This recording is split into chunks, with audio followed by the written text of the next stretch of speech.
So hi, my name is Gellis, and this is Infinite Modesty Design. Of course, who we are. We are a Toronto sewing and fashion studio. And of course, we teach you how to sew both in studio and online. If you need to find out more about our online sewing services, kindly click the link in the description below and you could definitely contact us. And of course, if you are new here, kindly consider subscribing and ring the notification bell to get more videos like this one. Now, stay tuned for this current video.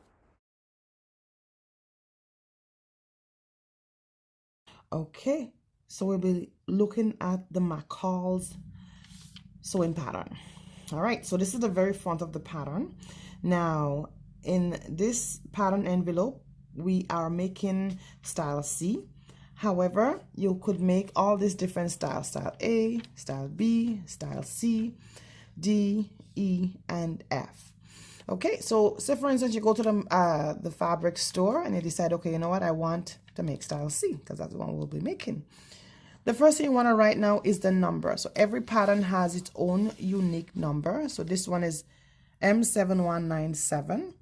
All right, so that's the number you would write down and you would give it to the clerk, and then she would get this particular envelope because this connected with this number. The next thing you want to look at is the sizes. Now we have E5 here, and E5 run from 14 to 22. All right. There's also A5. So A5 run from 6 to 14. So A5, sorry, is a smaller size. So let me just show you the combination at the back of the envelope, which I believe we'll talk about as we go along. So combination A5 here. So A5 in this case now, it run from 6 to 14. E5 run from 14 to 22. So that's the two combination that comes with this particular pattern envelope. So if you're a smaller size, you go up to size 14. So the A5 would be suitable for you. If you're a bigger size from E5, 14 to 22, and this would work for you. And again, as we go along, we'll be talking more about sizes, so you would understand what size would fit you according to your waist measurement.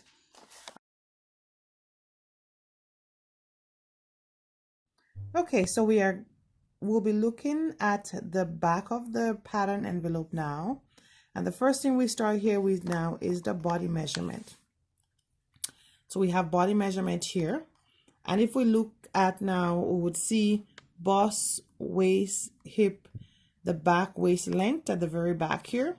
And then this is a different language. So we're only going to look at English for now, as we go along, of course. And at the very top now, it says sizes here. And if we look across, you would see size 6, 8, 10, 12, 14, 16, 18, 20, 22.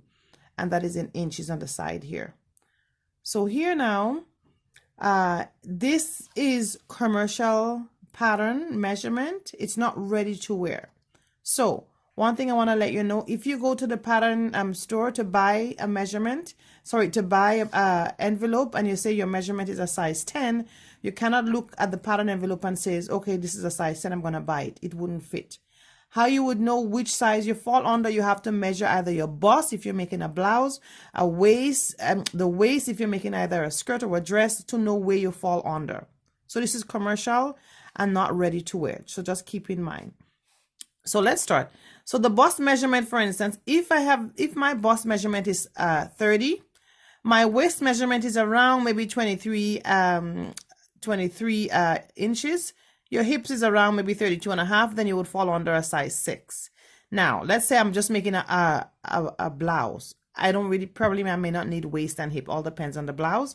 Maybe I just need the bust measurement. So I'm just going to start with the bust measurement for now. So if your bust measurement, for instance, is 36, right? You would be a size 14 in the pattern envelope, as we talked about the sizes earlier. If your bust measurement, again, is a size 44, then you would fall under 22.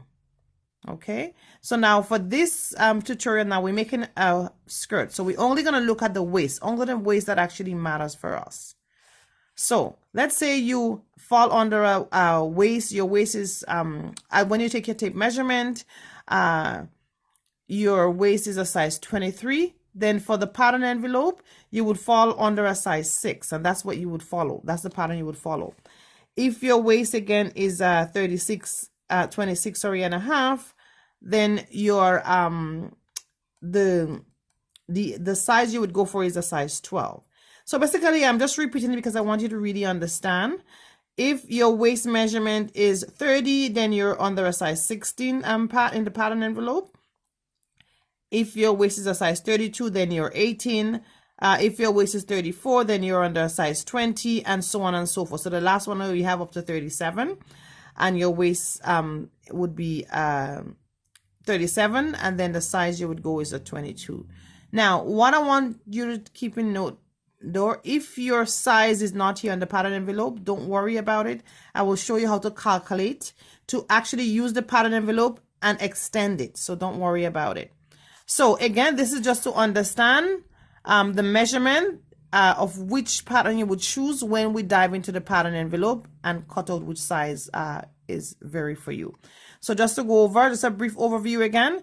This here, if your bust, your waist, your hip back measurement, for instance, I'm gonna go over with the 22.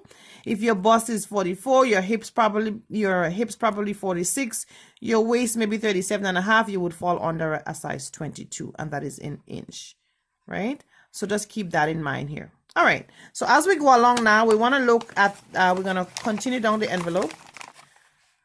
So here now, as we learned the M7197 is the identity for the pattern envelope. Now here now we will look at it says messy skirt. So it's just telling us we are making a flare skirt. It cut on cross grain, has waistband. So it's just describing the skirt. It has zipper.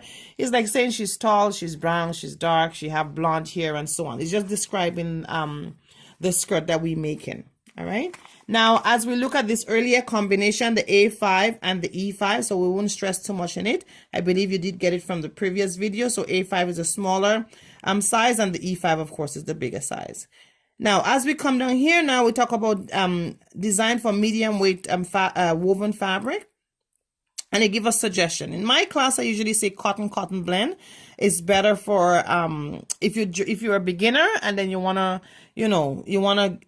work with an easy fabric that doesn't give you too much headache. It's always good to start with cotton blend. But this is the suggested fabric you could use itself in order to make your skirt.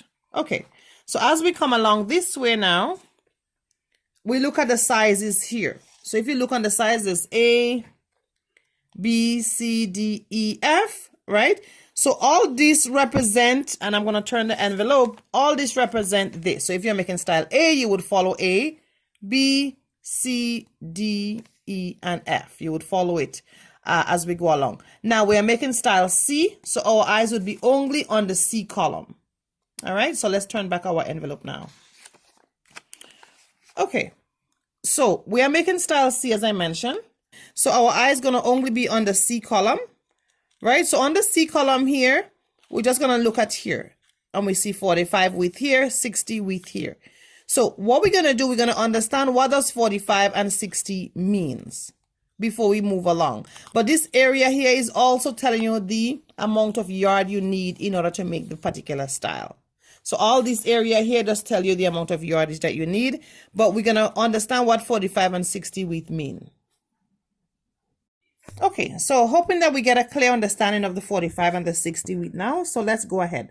Now, if you have a 45 width fabric and you're a size 6, right? So your waist size, I would say, let's go up here a bit. So your waist size is 23. So that means you fall under size 6, right? So we get that very well. So let's come down here. So you're a size 6 because your waist size is 23 and you have a 45 width fabric. The amount of fabric you would need with a 45 width fabric is 2.5 to make this particular skirt. Okay. Now, if you have a 60 width fabric now, the amount of fabric you would need, or yardage calculation you would need is 2 yards. If you have a 60 width fabric, if you have a 45 width fabric, you need only 2.5 yards to make this particular style. All right. So let's look about 3 more. Again, and our eyes is only on C. Why? Because we are making style C, as we did mention earlier. So say for instance, you are a size 10, right? So if you're a size 10, that means your waist now would be size 25. So your waist is size 25, you fall around that size 10, all right? Now, if you have a 45 with fabric, so we're going to go to drag our eyes a little down. If you have a 45 with fabric, again, you would be under 2.5. So 2.5 yard would able to make them your style. And if you have a 60 with fabric, then again, you would need 2 yard. Okay, so let's keep ahead to size 18 now. So say for instance, you're a size 18, right? And you're a size 18, your waist size again would be, let's come down here. Your waist size would be size 32. All right, so your waist is 32, you're following on size 18. So let's come here. So on the size 18 now, you have a 45 with fabric. We come across here, you will need 2 5/8 yard of fabric if you're working under a 45 with fabric. So 2 5/8 yards if you're size 18 to make that particular style, right? And if you have a 60 with fabric, then you would need 2 1/8 of a yards in order to make your particular style if you're size 18. Okay, so I'm hoping making sense here. Let's look at last one. If you're a size 22, so if you're a size 22, let's say your waist size is maybe 37, maybe 38, around even 39. Your waist size 36, 37, 38, 39. Those sizes there, you could still work with the yard you would get here is a 3 3/4. So I'm hoping you're saying that very well. So if you have a 45 with fabric, you would need 2 3/4 yards if you're a size 22. If you have a 60 with fabric, you would need 2 1/8 of a yard if you're under a size 22.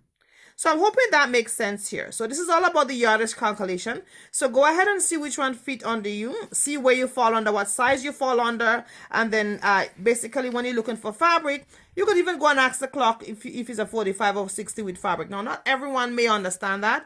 The goal is just to get the fabric to actually get your project started. But if you want to go deeper to do the measurement, then that would be the amount of calculation you would need in order to get your style going. All right, so as we drop our eyes lower down now, we have fusible interfacing.